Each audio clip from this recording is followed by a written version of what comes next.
அதனால ஆட்சியாளர்கள் அவர்கள் ஆட்சிக்கு வந்திருக்காங்க. அவங்க கையில கட்டுப்பாடுல ராணுவம் இருக்கு. அவர் நம்ம நல்லது செஞ்சாலும், கெட்டது செஞ்சாலும் அவர்கள் கையில தான் இருக்கு.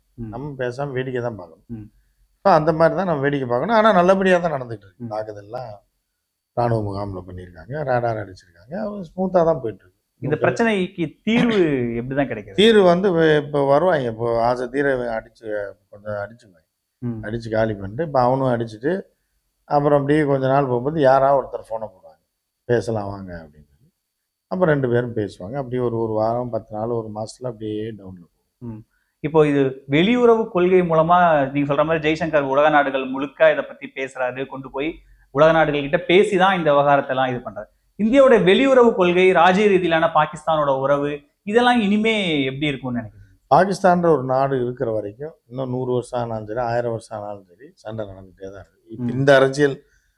இந்த அரசியல் செட்டப்ல, இப்போ உலகம் இருக்க செட்டப்ல, ஐநா இருக்க செட்டப்ல இப்படியே பாகிஸ்தான் இருந்ததுன்னா அது எவ்வளவு காலத்துக்கு பாகிஸ்தான் ஒரு நாடு இருக்கோ அது வரைக்கும் நமக்கு வந்து ஆனா பாகிஸ்தானை சண்டை நடந்துகிட்டே இருக்கு. இன்க்ளூட் பண்ணாம இந்த காஷ்மீர் பிரச்சனைக்கு தீர்வு காண முடியாது இல்லை? அதுதான் பாகிஸ்தான் ஒரு நாடு இருக்க வரைக்கும் இந்த பிரச்சனை இருந்துட்டு தான் இருக்கு. காஷ்மீர் பிரச்சனையா இருந்தாலும் சரி, தீவிரவாதி பிரச்சனையா இருந்தாலும் அதுக்கு தீர்வு என்னன்னா பாகிஸ்தான் ஒரு பணக்கார நாடா மாறும்.